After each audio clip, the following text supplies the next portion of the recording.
Horror stories in Hindi में आप सभी का स्वागत है। दोस्तों, अगर आप लोग इस चैनल पर नए हो तो इस चैनल को सब्सक्राइब कर लीजिए, जाकर हमारी दूसरी कहानियाँ ज़रूर देखें और सुनें। आप लोगों को बहुत मज़ा आएगा।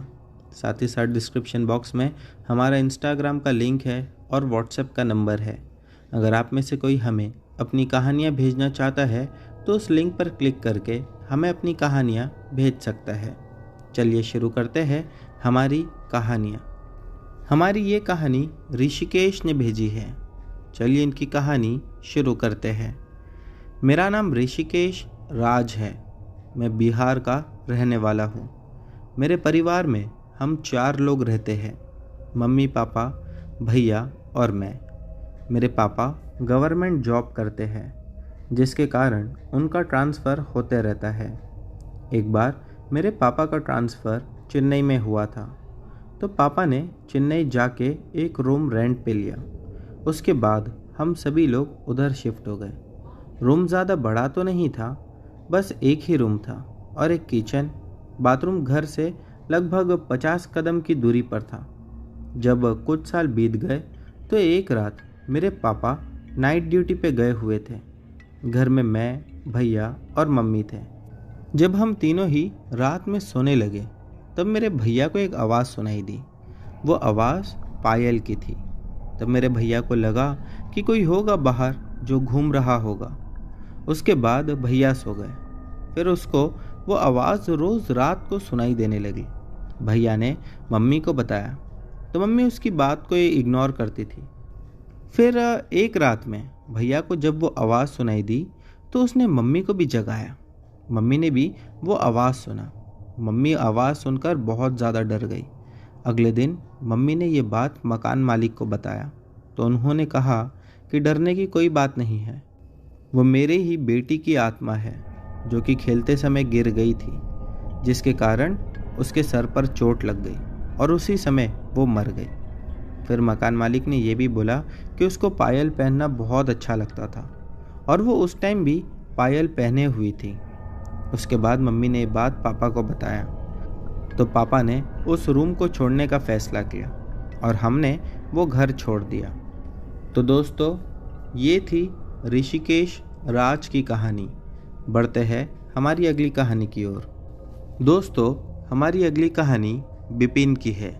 चलिए इनकी कहानी शुरू करते हैं। मेरा नाम बिपिन है। ये बात 1990 की है। मैं आज जो घटना आप लोगों को बताने जा रहा हूँ, शायद आप में से बहुत सारे लोग इस पर विश्वास ना करें, लेकिन ये घटना जब मेरे साथ घटी थी तब मानो पैरों तले ज़मीन खिसक गई थी। मैं अपने गांव गया हुआ था। मेरे गांव में सिर्फ मेरे दादाजी रहते थे और उनके साथ मेरी बुआ। लेकिन मेरी बुआ की तबीयत काफ़ी ज़्यादा ख़राब होने की वजह से उनकी डेथ हो गई थी। मेरे दादाजी अकेले ही गांव के घर में रहा करते थे। उस समय मेरी उम्र कुछ 10 साल की थी। जब मैं अपने गांव पहुंचा तो दादाजी के पास रहने लगा। मेरे माता पिता जो थे वो दोनों ही मुझे छोड़कर दोबारा शहर लौट गए थे, क्योंकि वो दोनों ही काम किया करते थे। मैं दादाजी के पास काफ़ी अच्छे से रह रहा था। दादाजी को मेरा छोटा मोटा सपोर्ट भी था, जैसे कि रात के समय पानी देना, उनको दवाइयाँ देना, सब कुछ ठीक चल रहा था। लगभग 1 या 1.5 हफ्ते के बाद एक रात में जब मैं दादाजी के पास सोया, मेरे दादाजी खटिया पर सोते थे और मैं ज़मीन पर बिस्तर डालकर नीचे। जब मैं दादाजी के पास सो रहा था तब मुझे ऐसा लगा जैसे दादाजी मुझे नींद से जगाकर पानी मांग रहे हैं। मैं नींद में ही उन्हें चिल्लाकर बोलने लगा कि हाँ, दे रहा हूँ। लेकिन जब मैं उठा तो मैंने देखा कि दादाजी एकदम गहरी नींद में सोए हुए थे। मुझे लगा कि शायद ये मेरा वहम होगा, इसलिए इस पर ज़्यादा ध्यान नहीं देते हुए मैं दोबारा सो गया। और फिर जब मेरी आंख सुबह में खुली तब मैंने देखा कि मेरे दादाजी अब इस दुनिया में नहीं थे। मैं ये देखकर बहुत ज़्यादा घबरा गया था। गांव के जो लोग थे वो लोगों ने मेरे माता पिता को इन्फॉर्म किया। मेरे माता पिता भी उसी रात में शहर से हमारे पास आ गए थे। दादाजी का क्रियाक्रम हो जाने के बाद मेरे माता पिता मुझसे कहने लगे कि अभी तुझे हमारे साथ चलना है और मैं गांव के घर में अकेला रहकर करता भी क्या। मैंने कहा कि हाँ ठीक है, मैं भी आप लोगों के साथ चलूँगा। जब हम सभी लोग वहाँ से निकलकर शहर आए, उसके कुछ 2 महीने बाद पता नहीं मुझे दादा की बहुत याद आती थी और बार बार ऐसा लगता था कि एक बार फिर से मुझे उसी घर में जाना है जहाँ पर मेरे दादा की डेथ हुई थी, यानी कि हमारे गांव का घर। मैंने मेरे माता पिता को बहुत ज़िद की। वो लोग पहले तो मना कर रहे थे, लेकिन मेरी ज़िद के आगे मजबूर हो गए। उन्होंने मुझसे कहा कि कुछ दिन के बाद हम गांव चलेंगे। मैं काफ़ी ज़्यादा खुश था ये बात सुनकर। फिर वैसे ही हुआ। मेरे माता पिता और मैं, हम तीनों ही गांव आए। मेरे पिताजी कहने लगे कि गांव जा ही रहे हैं तो वो घर भी बेच देंगे, क्योंकि वहाँ पर अब कोई रहता नहीं है। और हम लोगों का ऐसा कोई प्लान नहीं था कि हमें आगे कभी गांव में जाकर सेटल होना है। हम गांव आए थे 20 दिनों के लिए। शुरू के 1-2 दिन तो ठीक ठाक गुजरे, लेकिन जहाँ पर मैं दादाजी के पास सोता था, मैं उसी जगह पर जाकर जब तीसरी रात में सोया तो मुझे ऐसा लगने लगा जैसा मानो मेरे दादाजी अब भी मेरे पास में ही है। मैं बार बार दादाजी की उसी खाट की तरफ देखता था और रोता था कि मेरे दादाजी मुझे छोड़कर चले गए। फिर ऐसा हुआ कि मैं जब रात के समय सोया और मेरी आँख लग चुकी थी, उसके बाद मैंने महसूस किया कि कोई दोबारा मुझे नींद से जगाकर पानी मांग रहा है। और नींद में जहाँ तक के मुझे याद था तो ऐसा लग रहा था कि वो आवाज़ मेरे दादाजी की है। मैं नींद से एकदम से धड़पड़ा के उठा। उठकर आसपास देखा तो वहाँ कोई नहीं था। मुझे बहुत अफसोस हुआ। मैं दोबारा सो गया। कुछ आधे घंटे के बाद फिर से मुझे वैसे ही महसूस होने लगा जैसा कि मेरे दादाजी मुझे आवाज़ देकर अपने पास बुला रहे हैं। मैंने इस पर ध्यान नहीं दिया और चुपचाप सो गया। अगले दिन मैंने सारी बात अपने माता पिता को बताई। पिताजी मुझसे कहने लगे कि तुझे ज़रूरत क्या थी वहाँ जाकर सोने की, तू आज से हमारे ही साथ सोना। उन्होंने मुझे डांटा, लेकिन मेरा मन नहीं मान रहा था। मुझे तो दादाजी के कमरे में, यानी कि जहाँ पर मैं सोता था, वहीं सोना था। मैं वो रात भी चुपचाप अपना बिस्तर वहीं लगा दिया और जाकर सो गया। रात के कुछ 1:30 या 2 बज रहे होंगे। मेरी आँख खुली और जब मैं उठकर देखा तो मेरे पैर गिले थे। मुझे समझ में नहीं आया कि मेरे पैर भीगे हुए कैसे हैं। मैं अपने आसपास देखा, लेकिन वहाँ तो कोई भी, ना तो पानी की बोतल दिखी, ना ही कोई पानी का गिलास। समझ नहीं आ रहा था ये पैर भीगे कैसे। और मुझे ठंड लगने लगी थी। शायद नवंबर या दिसंबर का महीना ही चल रहा था। ठंड वैसे ही काफ़ी ज़्यादा थी। मैंने अपने पैर को पोंछा और फिर से सोने चला गया। जब मैं रात में सोया तब मुझे ऐसा महसूस हुआ जैसे कि कोई मेरे बाजू में बैठकर मेरे सर पर हाथ फिरा रहा है। मैं तुरंत एकदम से उठा और उठकर देखने लगा, लेकिन तभी भी मुझे अपने आसपास कोई दिखाई नहीं दिया। मुझे सच में उस समय इतना डर लगने लगा जैसा कि मानो अगर और वहाँ पर मैं रुक जाता तो डर से ही मर जाता। मैं तुरंत उठकर मेरे माता पिता के पास चले गया। अगले दिन पिताजी कहीं काम से बाहर गए हुए थे और मेरी मम्मी भी गांव में किसी से मिलने के लिए गई हुई थी। मैं घर के आंगन में ही खेल रहा था। अचानक से शाम के कुछ 7:30 बजे मैंने देखा कि कोई आदमी अजीब सा भयानक मेरी ओर भागकर आ रहा है। वो मुझे डराना चाहता था या नुकसान पहुंचाना चाहता था, ये तो तभी समझ नहीं आया। उसको देखकर मैं इतना डर गया कि आंगन से भागते हुए घर में चला गया। और जब मैं घर में जाकर देखा तो सामने जो लकड़े की कुर्सी थी उस पर मेरे दादाजी बैठे हुए थे। उस आदमी का डर इतना ज़्यादा मुझे सता रहा था कि मैं भागकर जाकर दादाजी के पास चला गया और उनके पैर में जाकर बैठ गया। फिर एकाएक मुझे ध्यान आया कि मेरे दादाजी की तो मौत हो चुकी है, फिर यह आदमी कौन है। जैसे ही मैंने अपनी मुंडी ऊपर घुमाई तो मैंने देखा कि शरीर तो अब भी ठीक वैसा ही दादाजी के जैसा था, लेकिन जो उसकी शक्ल थी अब वो बदल चुकी थी। वो एक भयानक रूप ले चुकी थी, एकदम सी काली, और मानो चारों ओर उसकी शक्ल से काला धुआं निकल रहा हो। उसके बड़े बड़े नुकीले दांत ये देखना था कि मैं वहीं पर चिल्लाकर बेहोश हो गया। जब मेरे माता पिता आए तो उन्होंने मुझे पानी के छींटे मारकर जगाया। मैंने उठकर उन्हें सारी बात रो रो कर सुनाई। मेरे पिताजी कहने लगे कि अब यहाँ पर रुकना ठीक नहीं है, पता नहीं ये सब क्यों हो रहा है और कौन कर रहा है। फिर वो मुझसे कहने लगे कि इस घर का आज मैंने सौदा कर दिया हूँ, अगले 2 दिन के अंदर ही ये घर बिक जाएगा। लेकिन फिर मेरी हिम्मत नहीं थी कि मैं उसी कमरे में जाकर सोऊं, तो अगली 2 रात भी मैं डर डर कर मेरे माता पिता के साथ सोया। वो क्या था वो तो मुझे आज तक नहीं समझ आया, लेकिन हाँ, उस दिन के बाद से हम कभी दोबारा गांव नहीं गए। और जो मेरे गांव के दोस्त थे, आज अगर उनसे कभी मेरी बात होती है तो वो लोग कहते हैं कि उस समय से हमारे गांव में भूत प्रेत के बारे में कहा जाता था। कई लोगों ने उसे देखने का दावा भी किया था, लेकिन वो किसकी आत्मा थी ये बात आज तक नहीं पता चली। तो दोस्तों, ये थी बिपिन जी की कहानी। बढ़ते हैं हमारी अगली कहानी की ओर। दोस्तों, हमारी अगली कहानी भी बहुत मज़ेदार है। चलिए कहानी शुरू करते हैं। ये कहानी उत्तर प्रदेश के बागपत ज़िले के एक छोटे से नगर बड़ौत की है। ये घटना आज से लगभग 20 साल पहले की है। ये घटना मेरे चाचा जी कल्लू उर्फ वज्रपाल के साथ घटी थी। उस समय मेरे चाचा अपने 4 दोस्तों के साथ, जिनका नाम मनोज, संजीव गुड्डू उर्फ लंगड़ा, नीरज पंडित, सुनील उर्फ जंगी। बात गर्मियों के उन दिनों की है जिस मौसम में जामुन के पेड़ों पर जामुन लगती थी। उस समय मेरे चाचा को आइडिया आया कि शमशान घाट में लगे हुए पेड़ों की जो जामुन है वो कोई नहीं तोड़ता है और वो पेड़ हमेशा फल से लदे रहते हैं। तो ये सोचकर जामुन खाने के लिए घर से चल पड़े और ये बात घर वालों से और आस पड़ोस से छुपा कर रखी थी।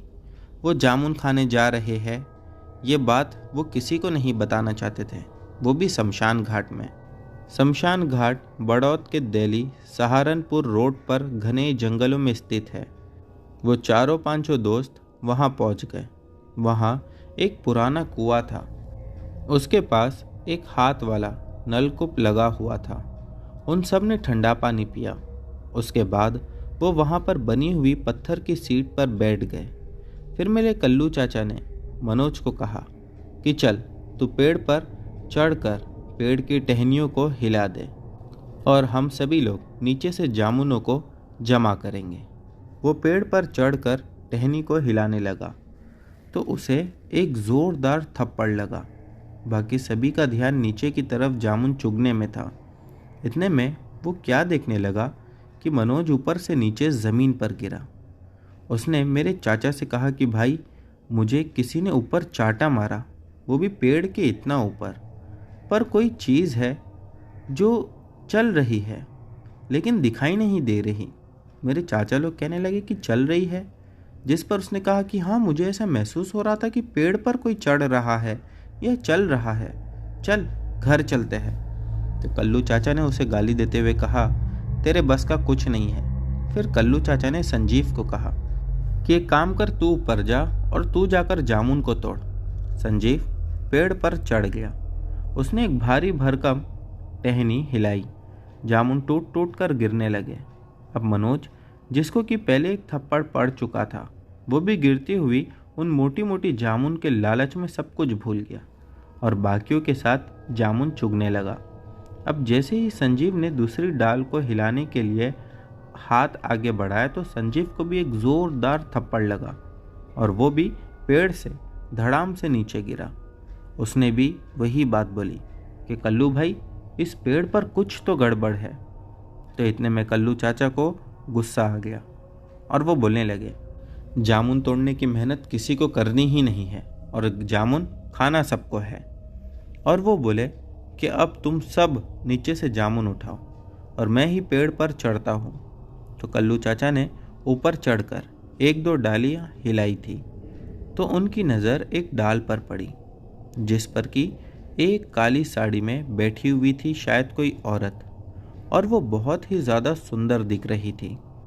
फिर एक ही समय में दोनों की ही नज़र एक दूसरे से मिली, लेकिन पता नहीं कि क्या वजह रही कि उसने कल्लू चाचा को कुछ भी नहीं कहा। तो चाचा को ये समझते देर नहीं लगी कि दोपहर के 1:30-2 बजे के समय शमशान घाट के अंदर इस पेड़ की इतनी ऊंची डाल पर साड़ी पहने ये सुंदर औरत कोई आम औरत नहीं, बल्कि ये चुड़ैल ही है। क्योंकि इन सभी दोस्तों को जिस पेड़ के पहले डाल पर पहुंचने में इतनी दमखम लगानी पड़ रही थी, और ये औरत पेड़ की सबसे ऊंची चोटी पर क्या कर रही है। इतने में चाचा ने बुद्धि लगाई और उस पेड़ से फुर्ती से उतरे और अपने सभी दोस्तों से कहा कि जामुन चुगना छोड़ो और यहाँ से जितना जल्दी होता है भागकर बाहर निकलो। अब चाचा के नीचे आने पर और जामुन को वहीं छोड़ने पर सुनील उर्फ जंगी बोला, ये क्या बात हो गई, जामुन तो चुग लेने दे। इतने में चाचा और सभी लोग पेड़ से उतरकर दूर जा चुके थे। चाचा के साथ मनोज और संदीप भी जल्दी से कल्लू चाचा की तरफ ही दौड़ पड़े और उन्होंने कहा, कल्लू तुझे भी कुछ हुआ क्या? कल्लू चाचा ने कहा, हुआ है, और उन दोनों को भी जल्दी से यहाँ बुला लिया। और चाचा ने वहाँ से बाकी दोस्तों को बड़े गुस्से में आवाज़ लगाई। उसके बाद वो लोग पूछने लगे कि क्या हुआ था, अभी तो बहुत जामुन नीचे बिखरे पड़े हैं, चूक तो लेने देता। तो कल्लू चाचा ने कहा कि जल्दी यहाँ से बाहर निकलो और अपनी अपनी जान बचाओ। उन्होंने पूछा क्या हुआ, तो कल्लू चाचा ने कहा, उस पेड़ पर काली साड़ी पहने सबसे ऊपर वाली टहनी पर एक औरत बैठी हुई है। इतना सुनना था कि सब ने बाहर की तरफ दौड़ लगा दी और कुछ ही सेकंड में वो सभी दोस्त उस शमशान घाट के बाग से बाहर रोड पर आ गए थे। तब वहाँ कल्लू चाचा ने अपने दोस्तों से कहा, घर पर किसी को कुछ नहीं बताना कि हमारे साथ क्या हुआ है, नहीं तो पिटाई अलग से होगी। और वैसे भी दोपहर के समय तुम लोग शमशान में क्यों गए थे, इसका जवाब देना भारी पड़ जाएगा। घर आने पर कल्लू चाचा के मन में बहुत से डरावने ख्याल चल रहे थे, पर मुसीबत ये थी कि वो ये सारी बातें अपने घर वालों के सामने या घर वालों के साथ शेयर भी नहीं कर सकते थे, क्योंकि कल्लू चाचा अपने पापा यानी कि मेरे दादाजी से बहुत डरते थे, क्योंकि दादाजी बहुत सख्त स्वभाव वाले व्यक्ति थे। आपको मैं यहाँ एक छोटी सी बात और बता दूँ कि मेरे दादाजी, जिनका नाम तेजपाल था, बिजली विभाग में काम किया करते थे, लेकिन वो थोड़ी बहुत झाड़ फूक भी जानते थे। चाचा की हमेशा छत पर जाकर सोने की आदत थी, लेकिन उस रात वो कहने लगे कि पापा जी, मैं आपके साथ बैठक में ही सोऊंगा। हमारे घर की बैठक गली की तरफ ही थी, जिसमें एक खिड़की और एक लकड़ी का दरवाज़ा लगा हुआ था। इसके अलग बैठक के बराबर में ही घर का मेन दरवाज़ा, जो कि काफ़ी बड़ा और लोहे का था, वो दरवाज़ा घर की गैलरी से जुड़ा हुआ था। तो चाचा के ऐसा कहने पर, पापा जी मैं तो आज नीचे आपके साथ बैठक में ही सोऊंगा। तो उन्होंने कहा कि ठीक है। बाकी सब लोग अपने अपने कमरे में, तो कोई कहाँ सो रहा था। चाचा ने भी अपनी चारपाई वहीं दादा के पास लगा दी और वहाँ पर आराम से सोने के लिए चले गए। आज के दिन चाचा को नींद तो आने वाली नहीं थी, लेकिन फिर भी पापा के सामने तो ऐसा ही दिखाना था कि वो सो चुके हैं। दिन का वो सारा मंजर चाचा की आंखों के आगे आ रहा था। तो बैठक की खिड़की थोड़ी सी खुली हुई थी, उसमें बाहर किसी के होने की मौजूदगी जाहिर हुई। चाचा ने दीवार घड़ी में समय देखा तो रात के 12:30 बज रहे थे। सोचा रात के इस समय गली में कौन होगा। जैसे ही खिड़की को पूरा खोलकर देखा तो चाचा के होश उड़ गए। ये वही औरत थी जो दिन में जामुन के पेड़ पर बैठी हुई दिखाई दी थी। बाहर वही खड़ी हुई थी। चाचा को बाहर से हाथ से अपनी तरफ आने का इशारा किया। अब चाचा ने तुरंत खिड़की बंद की, देखा कि पापा तो सो रहे हैं। वो तुरंत बैठक से निकलकर गैलरी से होते हुए छत पर, यानी कि घर की दूसरी मंजिल की छत पर पहुंच गए और उन्होंने बहुत डरते डरते ऊपर छत से नीचे गली की तरफ हल्के से झांकने की कोशिश की कि वो गई कि नहीं गई। तो वो क्या देखते हैं कि वो पहले से ही ऊपर की ओर नज़रें लगा कर रखी हुई थी, जैसा मानो उसे पहले से ही पता था कि चाचा ऊपर जाकर उसे देखेंगे। और वो ये देखने के बाद और ज़्यादा घबरा गए। चाचा एकदम से झटके से पीछे हटे और मात्र 5 या 7 सेकंड बाद जैसे ही नीचे झांक कर देखा, वो हाथ का इशारा करते हुए बोली कि तू नीचे आ जा या फिर मैं ऊपर आ जाऊंगी। बस चाचा की इतनी ही बात सुनना था कि उनकी हालत पतली हो गई और वो तुरंत ताबड़तोड़ नीचे की ओर दौड़ पड़े। वापस आकर अपनी चारपाई की जगह अपने पापा की चारपाई पर जाकर उनसे सट कर लेट गए। पापा ने कहा, अरे क्या बात हुई है? तो चाचा बोले, कुछ नहीं, मुझे बहुत डर लग रहा है। लेकिन अब भी पिटाई के डर से वो बात नहीं बताई कि मेरे साथ दिन में क्या हुआ था और अब क्या हो रहा है। तो उनके पापा बोले कि क्या हुआ, कुछ बुरा सपना देखा है या फिर और कुछ बात है? चाचा कुछ नहीं बोले। तो उनके पापा ने सोचा कि पता नहीं, वैसे ही कुछ सपना देखा होगा इसलिए इतना डर गया है। फिर 2 मिनट बाद इनके पापा ने दीवार की साइड करवट ली। ये उसी चारपाई पर सीधे लेटे हुए थे और चाचा का पूरा ध्यान बाहर गली की तरफ होने वाली गतिविधियों पर था। इसीलिए ये गली की तरफ वाली खिड़की और गैलरी वाली खिड़की की तरफ नज़र दौड़ा ही रहे थे कि इन्हें अगले ही पल लगा कि शायद कोई काला साया घर के अंदर आ गया है और गैलरी में बैठा है और शायद इन्हें ही इशारा कर रहा है। चाचा बहुत ज़्यादा घबराए हुए थे। फिर उन्होंने डरते हुए हिम्मत करके अपनी गर्दन गैलरी की तरफ घुमाई तो इन्होंने देखा अब वो औरत घर के अंदर गैलरी में खड़ी थी। चाचा ये देखकर और ज़्यादा घबरा गए।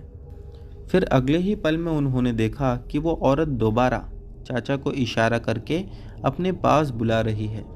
इतने में ही चाचा की चीख निकल पड़ी और चीख के साथ गाली भी। फिर उन्होंने अपने पापा से कहा कि पापा देखो, ये चुड़ैल है, ये चुड़ैल खड़ी हुई है। इनके पापा एकदम से झटके से उठे और इनसे पूछे, क्या हुआ, कौन खड़ी है, कहाँ है? चाचा बोले, देखिए गैलरी में वो सच में खड़ी हुई है। वाकई में वो चुड़ैल वहाँ पर खड़ी हुई थी। तुरंत उनके पापा ने पास में रखे हुए हुक्के से राख निकालकर कुछ पढ़कर उस पर फेंकी। तुरंत एक चीख के साथ वो चुड़ैल वहाँ से गायब हो गई। फिर इनके पापा ने थोड़ी सख्ती से पूछा, कहाँ गया था तू, दिन में कहाँ था, सच सच बता। तो अब चाचा ने दिन की सारी बात बताई। तब एक तो रात का समय था और घर में बाकी लोग भी सो रहे थे। तो दादा ने इन्हें कुछ सीख और नसीहत देकर छोड़ दिया। अगले ही दिन पूरे घर की ओर चाचा की दादाजी ने कुछ गंगा जल और भूति से शुद्धि कर दी। उस दिन के बाद से वो चुड़ैल ना तो चाचा को और ना ही उनके बाकी किसी भी दोस्त को दिखाई दी और इन्होंने भी अब ऐसी जगह जाना छोड़ दिया और एक बहुत अच्छा सबक सीख लिया। और वैसे उस दिन के बाद से चाचा ज़्यादातर दादा के ही साथ सोने लगे और अगर कभी छत पर सोते भी थे तो तब ही जाकर सोते थे जब कोई घर का दूसरा सदस्य भी छत पर सो रहा हो। तो दोस्तों, ये थी हमारी एक सच्ची घटना। बढ़ते हैं अगली कहानी की ओर। दोस्तों, हमारी अगली कहानी अनय की है। चलिए इनकी कहानी शुरू करते हैं। मेरा नाम अनय है और मैं प्रयागराज का रहने वाला हूँ। आज जो घटना मैं आप लोगों को बताने जा रहा हूँ, ये एक छोटी सी घटना है। चलिए शुरू करते हैं। ये बात 4 साल पहले की है। मैं और मेरी बहन पार्क में टहल रहे थे कि मुझे एक अजीब सी आवाज़ आई। मैंने अपनी बहन से पूछा पर उसे कोई आवाज़ नहीं आई।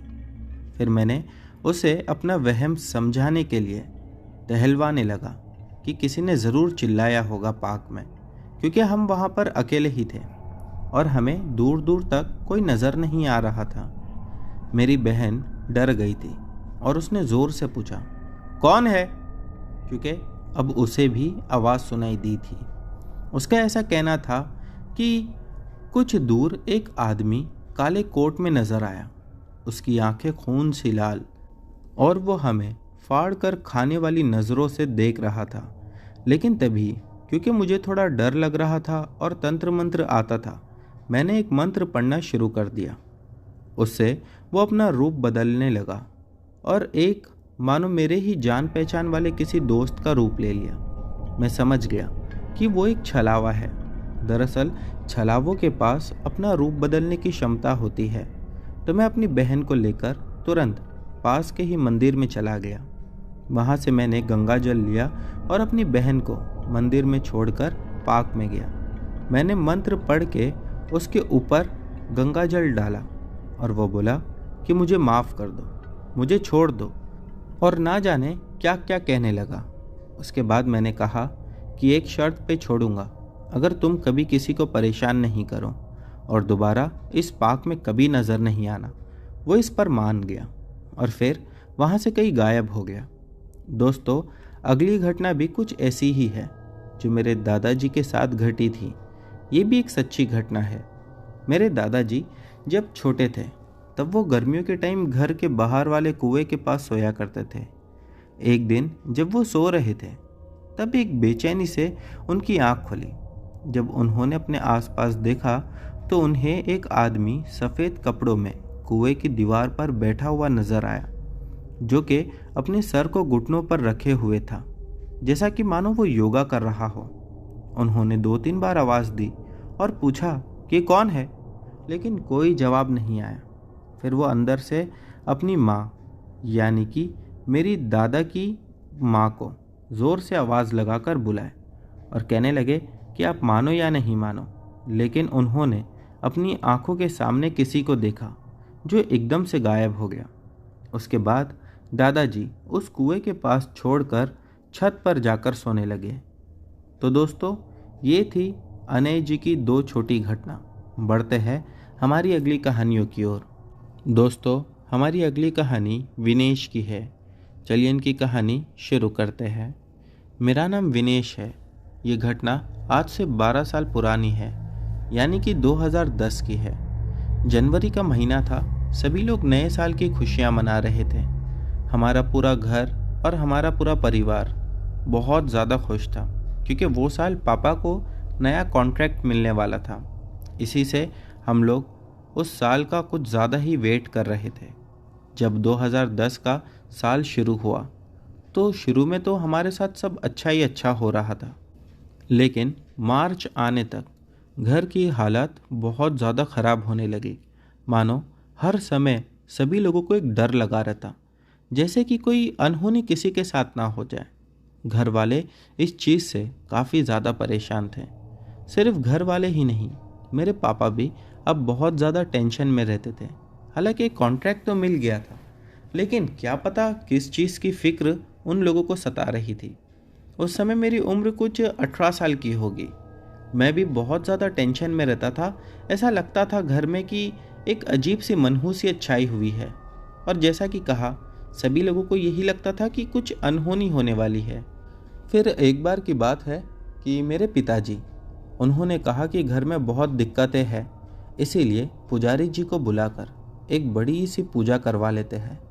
हम सभी लोग उनकी बात मान लिए और उसके बाद पुजारी जी को बुलाया गया।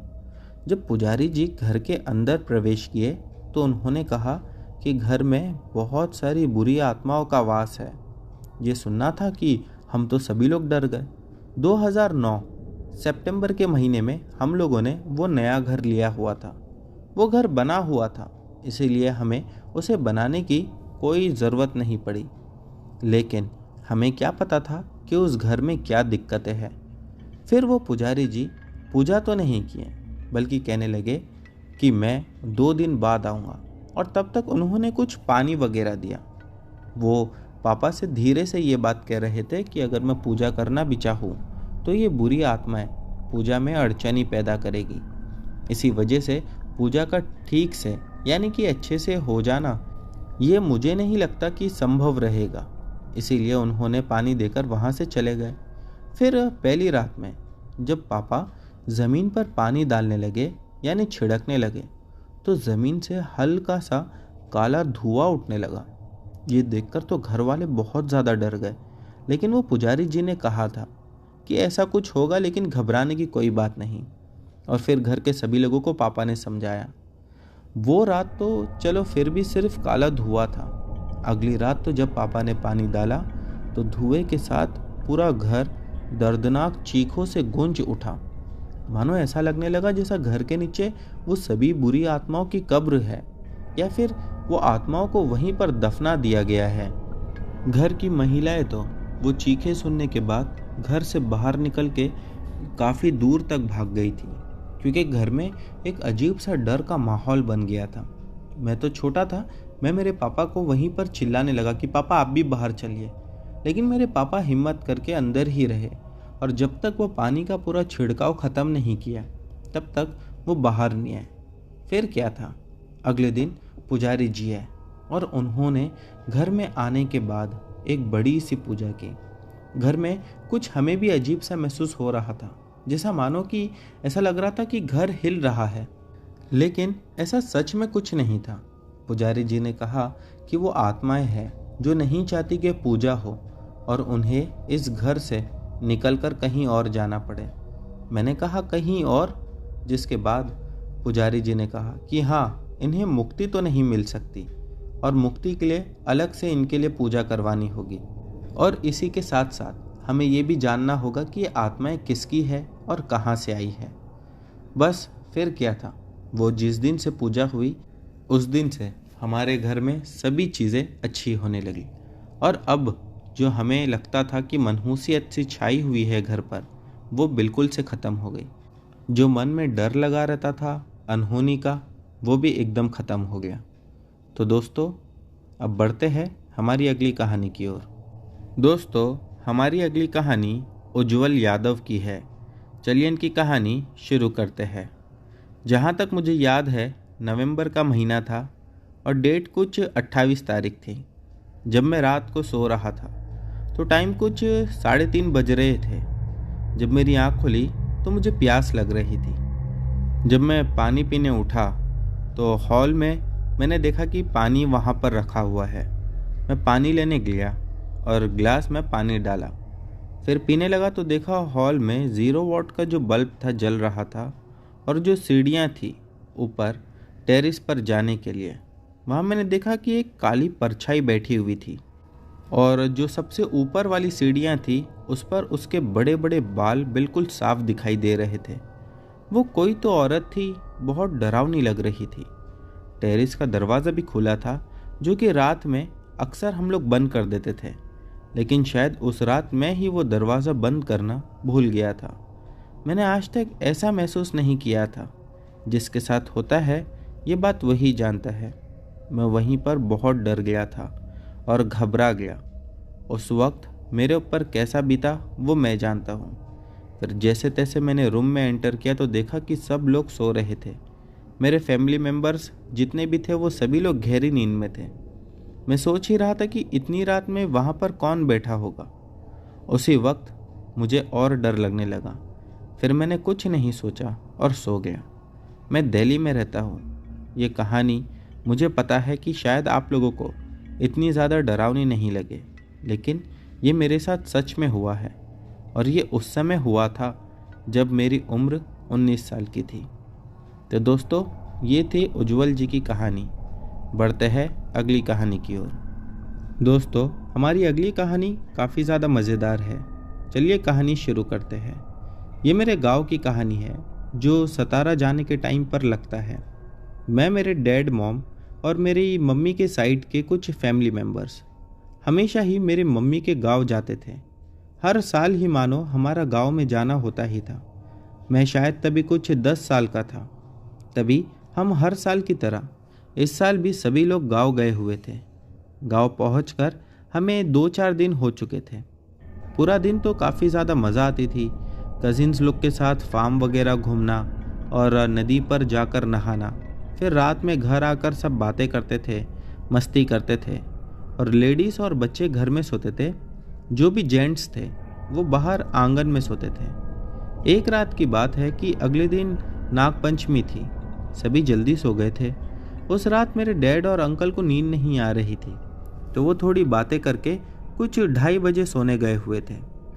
जैसे ही वो लोग वहाँ सोने गए हुए थे तो उन्होंने किसी को देखा जो उनकी तरफ चलते हुए आ रहा था। वैसे तो काफ़ी धुंधला दिख रहा था, लेकिन उसके आने की आवाज़ बिल्कुल साफ सुनाई दे रही थी। हमारा जो घर था वो ऐसी जगह पर था कि वहाँ से अक्सर लोग आया जाया करते थे। हमारे आंगन से होकर ही उन लोगों को जाना आना पड़ता था। घर के पीछे से अचानक मेरे डैडी और अंकल को किसी के चिल्लाने की आवाज़ आई। डैडी चादर हटाकर देखने की कोशिश कर रहे थे। अंकल भी यही कर रहे थे कि इतनी रात को कौन आया और वो भी ऐसा चिल्ला रहा है। आजू बाजू लाइट नहीं थी, बिल्कुल भी, मानो एकदम से अंधेरा था। बस घर के जो आंगन के सामने एक पीले कलर का बल्ब जल रहा था। मेरे डैड और अंकल दोनों ही वहीं पर उठकर रुक गए और कहने लगे एक दूसरे से, आने दो, देखते हैं कौन आ रहा है। इतनी रात को आ रहा है, ज़रूर कुछ ना कुछ तो गड़बड़ है। फिर उन्होंने देखा कि वो आदमी आंगन में आया। उस पर लाइट पड़ी तो इन्होंने देखा कि लगभग उसकी हाइट कुछ 6 या 7 फीट लंबी थी और वो पूरा होली के कलर से भरा हुआ था। उसका सर ही नहीं था। वो मेरे डैड और अंकल के बेड के बीच में से चुपचाप चल के आगे की तरफ चला गया। फिर से अंधेरे में मानो कहीं गायब हो गया। दोनों भी देखकर दंग रह गए कि हमने ये क्या देखा। अभी दोनों को विश्वास ही नहीं हो रहा था। एक दूसरे को पूछकर कंफर्म करने लगे कि क्या जो मैंने देखा वही तूने भी देखा है। वो दोनों सामने से देखने लगे एक दूसरे को और फिर दोनों ने ही कंफर्म भी कर लिया। उसके बाद क्या था, वो वहीं पर डरे हुए थे कि दोबारा उन्होंने देखा कि वही आदमी उनके बीच में से चलकर चला गया। इस बार उन्होंने बहुत अच्छे से देखा, उसका सर सच में नहीं था। ये देखकर दोनों ही चादर ओढ़कर भगवान का नाम लेकर सो गए और अगली सुबह सबको बताया। तो मेरी दादी ने बताया कि जो बचपने से वहाँ रहती थी, ये जो तुमने देखा है वो एक आत्मा थी जो किसी को कोई नुकसान नहीं पहुँचाती। और फिर उन्होंने ये भी कहा कि कई बार उस आत्मा को देखा गया है और वो अपने आंगन से चुपचाप चल कर जाती है। असल में हुआ ये था कि 10 साल पहले एक निखिल नाम का लड़का था उसी गांव का, जो होली की रात में अपने दोस्तों के साथ मस्त होली खेल के नशा करके घर जा रहा था। तभी उनके दोस्तों में झगड़ा हो गया किसी बात को लेकर, जिसके बाद एक लड़के ने तलवार निकाली और उसका सर उड़ा दिया। तब से वो निखिल की आत्मा हर समय ऐसे ही अपने खून का बदला लेने के लिए अपने आंगन से इधर उधर जाते रहती है। इसके बाद दादी ने ये भी बताया कि आज भी वो कई लोगों को दिखाई देती है, लेकिन अब लोग उससे डरते नहीं हैं। तो दोस्तों, ये थी हमारी एक सच्ची घटना। बढ़ते हैं अगली कहानी की ओर। दोस्तों, हमारी अगली कहानी हमें श्री ने भेजा है। चलिए इनकी कहानी शुरू करते हैं। आज मेरी उम्र 19 साल की है। ये घटना तब हुई थी जब मैं 10th क्लास में था। एक दिन मैं और मेरा भाई, हम दोनों ही घर पे थे। फिर करने को कुछ काम भी नहीं था, तो हम दोनों ही बैठे बैठे बोर हो रहे थे। मैंने मेरे भाई से कहा कि आज हमें ना वो चार्ली वाला गेम खेलेंगे। उसने भी हाँ कह दिया। फिर उसी रात में मेरे माता पिता घर से कहीं बाहर गए हुए थे। उन्हें आने में सुबह होने वाली थी। मैंने मेरे भाई से कहा कि ये चार्ली वाला गेम हम रात के 12 बजे खेलेंगे। उसने भी इस पर हाँ कर दिया। फिर रात के जब 12 बजे तो हमने 2 पेंसिल्स ली। एक पेपर पर हमने एक जगह यस लिखा और एक पर नो, और उसी के साथ गेम को शुरू किया। हमने फिर कहा कि चार्ली, क्या तुम यहाँ पर हो? तो जवाब आया हाँ का। पेंसिल हाँ की तरफ घूमी। हम ये देखकर काफ़ी ज़्यादा डर गए। मैं तो बिल्कुल ही देखकर दंग रह गया और तुरंत ही उस कमरे से हम दोनों ही बाहर निकल गए। फिर थोड़ी देर के बाद हिम्मत करके हम दोनों दोबारा उस रूम में गए और फिर कहने लगे, चार्ली तुम यहाँ से चले जाओ। जिसके बाद आंसर आया नो। ये देखना था कि मानो वहाँ से डर के मारे हम दोनों ही बाहर निकले और चुपचाप अपने बिस्तर पर जाकर लेट गए। लेकिन उसके बाद भी डर के मारे नींद नहीं आ रही थी। तभी मुझे किचन से आवाज़ सुनाई दी। ऐसा महसूस होने लगा कि घर में हम दो के अलावा कोई और भी है, और कोई तो है जो मुझे घूर कर देख रहा है। डर के मारे वैसे ही रात भर बिस्तर पर लेटे लेटे निकल गई और फिर कब सुबह हो गई हमें पता ही नहीं चला।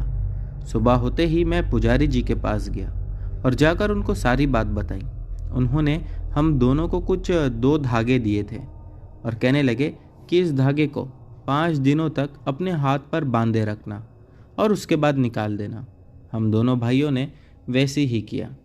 और दोस्तों, एक अच्छी बात ये थी कि उस दिन से लेकर आज तक हमें फिर कभी कुछ ऐसा महसूस नहीं हुआ।